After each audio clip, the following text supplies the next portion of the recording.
Chapter 11। वह सैनिक जैसे ही उसे बच्चों के पास राजसी चिन्ह को देखते हैं, वह उसे तुरंत सेनापति के पास ले जाते हैं। सेनापति जैसे ही उस राजसी चिन्ह को देखते हैं, वह कहते हैं, बच्चे तुम्हें यह कहाँ से मिला या किसने दिया है? वह बच्चा सेनापति से डर रहा था। सेनापति कहते हैं, डरो मत, यह तुम्हें जिसने भी दिया है उसके बारे में बताओ हमें, और उसने क्या कहा था यह भी बताओ। सेनापति की बात सुनकर वह बच्चा थोड़ा शांत होता है और कहता है, सेनापति जी, मैं अपनी झोपड़ी के बाहर बैठा था और रो रहा था। तभी एक लगभग 12 साल का बच्चा मेरे पास आता है और मुझे मेरी समस्या पूछता है। जब मैं उसे अपनी समस्या बताता हूं तो वह कहता है, मैं तुम्हारी मदद करूंगा। उसके बाद वह मुझे ये वास्तु देता है और कहता है, तुम सेनापति के पास जाओ, वह तुम्हारी मदद करेंगे और उनसे कहना कि वह ठीक है। दरअसल सेनापति को भी पता चल गया था कि राजकुमार अयान महल से चले गए हैं, और इस बच्चे की बात सुनकर उसे समझ में आ जाता है कि यह राजसी चिन्ह राजकुमार अयान ने ही इस बच्चे को दिया है। वह इस बारे में थोड़ी देर सोते हैं, फिर अपने एक सैनिक को बुलाकर उसके कान में कुछ कहते हैं। उसके बाद वह सैनिक वहां से निकल जाता है। सेनापति आगे उस बच्चों से पूछते हैं, बच्चे बताओ तुम्हारी समस्या क्या है और हम तुम्हारी मदद कैसे कर सकते हैं? तुम बहुत भाग्यशाली हो जो राजकुमार अयान तुम्हें मिल गए। तुम्हारी जो भी समस्या है हमें बताओ, हम तुम्हारी समस्या जरूर सुलझाएंगे और तुम्हारी सहायता करेंगे। यह राजसी आदेश है, समझे? अब बताओ। सेनापति की बात सुनकर वह बच्चा चौंक जाता है और कहता है, क्या वह बच्चा राजकुमार थे? मैंने तो उनसे उनका नाम भी नहीं पूछा और सही से बात भी नहीं की। मुझे तो वह कोई झूठ लग रहा था। मुझे क्या पता था कि वह राजकुमार थे? हाँ बच्चे, सही सुना तुमने। तुम अभी अभी हमारे साम्राज्य के बड़े राजकुमार अयान से ही मिलकर आ रहे हो। अब अपनी समस्या बताओ। सेनापति की बात सुनकर बच्चा उन्हें सारी बात अच्छे से बता देता है। बच्चों की बात सुनकर सेनापति कहते हैं, हमारे होते हुए हमारे राज्य में यह सब चल रहा है। आखिर कौन सा दल है जो यह सब काम कर रहा है? सेनापति की बात सुनकर वह बच्चा कहता है, सेनापति जी, वह इसी गांव का दल है जिसका नाम वीर दल है और उसका लीडर वीर सिंह है। उसी ने मेरे बाबा को बंदी बनाया है और कहा है, अगर शाम तक मैंने और ज्यादा सोने के सिक्के नहीं दिए तो वह मेरे बाबा को मार देंगे। कृपा करके मेरे बाबा के प्राण बचा लीजिए सेनापति जी। सेनापति कहते हैं, तुम चिंता मत करो, हम तुम्हारे बाबा के प्राण जरूर बचाएंगे। चलो चलते हैं। यह कहकर सेनापति अपने कुछ सैनिकों को लेकर उस बच्चों के साथ गांव की तरफ बढ़ने लगता है।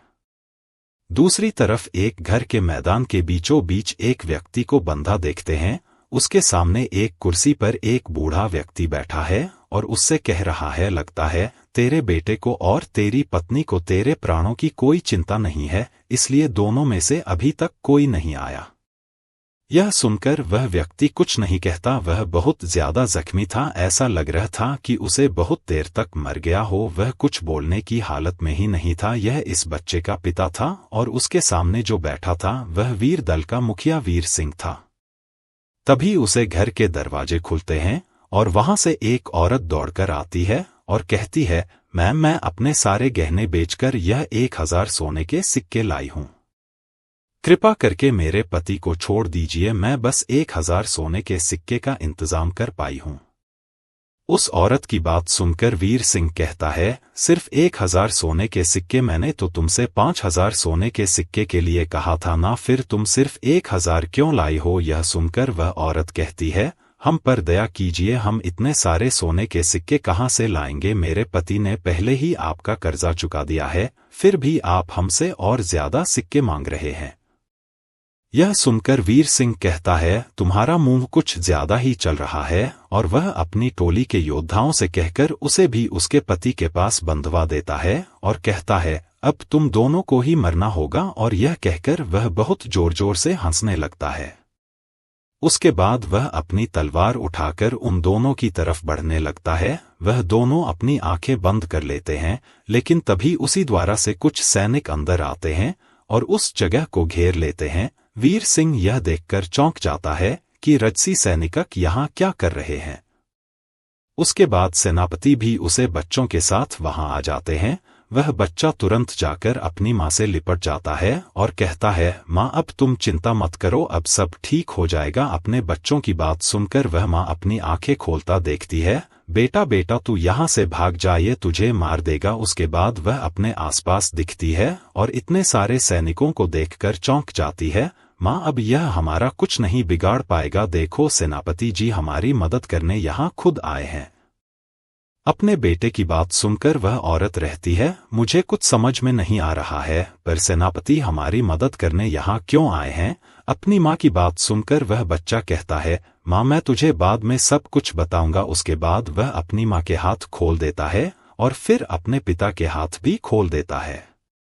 सेनापति जी वीर सिंह से कहते हैं, लगता है तुम अपने दल को कुछ ज्यादा ही समझने लगे हो। महाराज युवान के राज्य में यह सब कर रहे हो, क्या तुम्हारा दल इतना बड़ा हो गया है? सेनापति की बात सुनकर वीर सिंह डर जाता है और कहता है, सेनापति जी यह आप क्या कह रहे हैं? मैंने तो कुछ भी नहीं किया, मैं तो बस अपना उधार और ब्याज ले रहा हूं जो इन दोनों ने मुझे लिया था और लगभग 1 साल से नहीं दिया है। सेनापति कहते हैं, पर मैंने तो ये सुना है कि इन दोनों ने तुम्हारा ब्याज पहले ही चुका दिया है और तुम उनसे और ज्यादा धन की मांग कर रहे हो, क्या तुम अब झूठ बोल रहे हो? यह बात सुनकर वीर सिंह कहता है, नहीं नहीं सेनापति जी मैं झूठ नहीं बोल रहा हूं, यह दोनों ही आपसे झूठ बढ़ रहे होंगे। भला मैं एक छोटे से दल का लीडर आपसे झूठ क्यों बोलूंगा? वीर सिंह की बात सुनकर सेनापति कहते हैं, यहाँ का माहौल देखकर ही पता चल रहा है कि कौन झूठ बोल रहा है और कौन नहीं। यह कहकर वह अपनी मार्शल आर्ट टेक्निक का इस्तेमाल करते हैं, टाइगर स्लैश, और वीर सिंह पर हमला कर देते हैं। जैसी वीर सिंह पर टाइगर फ्लैश का वार होता है, वह वहीं गिर जाता है और बहुत ज्यादा जख्मी हो जाता है। वीर सिंह अपनी जगह से उठकर कहता है, सेनापति जी मुझे माफ कर दीजिए, मैंने ही उनके साथ धोखा किया था, अब मैं कभी ऐसा किसी के साथ नहीं करूंगा, मुझे माफ कर दीजिए। सेनापति जी नहीं, हम तुम्हें छोड़ नहीं सकते, वरना फिर से तुम ऐसा ही कुछ काम करोगे, तुम्हारे इस वीर दल को नष्ट कर दिया जाएगा और तुम्हें भी मार दिया जाएगा, यही तुम्हारी सही सजा होगी। सेनापति की बात सुनकर वीर सिंह बहुत ज्यादा डर जाता है और कहता है, नहीं सेनापति जी मुझे माफ कर दीजिए, मुझे माफ कर दीजिए, अब मैं ऐसा कभी नहीं करूंगा। जितने भी लोगों के साथ मैंने आज तक छल किया है उन सबके पैसे लौटा दूंगा। और अपनी घुटनों पर बैठकर सेनापति के आगे झुक जाता है और कहता है, मुझे माफ कर दीजिए। सेनापति जी कहते हैं, ठीक है हम तुम्हें माफ कर देंगे, पर तुम्हें जितने भी लोगों से उनका धन लूट है उन सबको उनका धन वापस करोगे और इन दोनों को 4 गुना ज्यादा धन वापस करोगे। वीर सिंह कहता है, जी सेनापति जी जैसा आपने कहा है मैं वैसा ही करूंगा। सेनापति आगे कहते हैं, याद रखना अगर तुमने दोबारा इन्हें या किसी और को परेशान किया तो मैं अपने हाथों से खुद तुम्हें मार दूंगा। और यह कहकर सेनापति जी उसे बच्चों की तरफ देखते हैं और मुस्कुरा कर वहां से निकल जाते हैं। दूसरी तरफ उसे बच्चों की माता पिता दोनों आश्चर्यचकित होकर यह सब कुछ देख रहे थे, उन्हें कुछ समझ में नहीं आ रहा था। उसके बाद वीर सिंह उनके पास आता है और कहता है, तुम दोनों मुझे माफ कर दो, मैं आपसे तुम्हें कभी परेशान नहीं करूंगा। और उन्हें 4 गुना धन लौटकर उन्हें अपनी सवारी में उनके घर पहुंचवा देता है। वह तीनों अपने घर आ जाते हैं। उसके बाद उसकी माँ और पिता अपने बेटे से पूछते हैं, आखिर सेनापति हमारी मदद करने क्यों आए थे? अपने माता पिता की बात सुनकर वह बच्चा उन्हें शुरू से अंत तक सब कुछ बता देता है और कहता, यही हुआ था, मुझे तो पता भी नहीं था कि वह राजकुमार है और ऐसी हमारी मदद कर देंगे। अपनी बेटी की बात सुनकर वह दोनों चौंक जाते हैं और कहते हैं, हमें तो यकीन नहीं हो रहा है कि तुम राजकुमार के साथ मिले थे। मैं दुआ करूंगी कि राजकुमार हमेशा स्वस्थ रहे और एक बहुत बड़े योद्धा बने। अगर तुम्हें अगली बार कभी राजकुमार मिले तो तुम उन्हें धन्यवाद जरूर कहना। अपनी माँ की बात सुनकर वह बच्चा कहता है, हाँ माँ मैं उन्हें धन्यवाद जरूर करूंगा। दोस्तों अगर आपको यह स्टोरी पसंद आ रही है तो सब्सक्राइब करना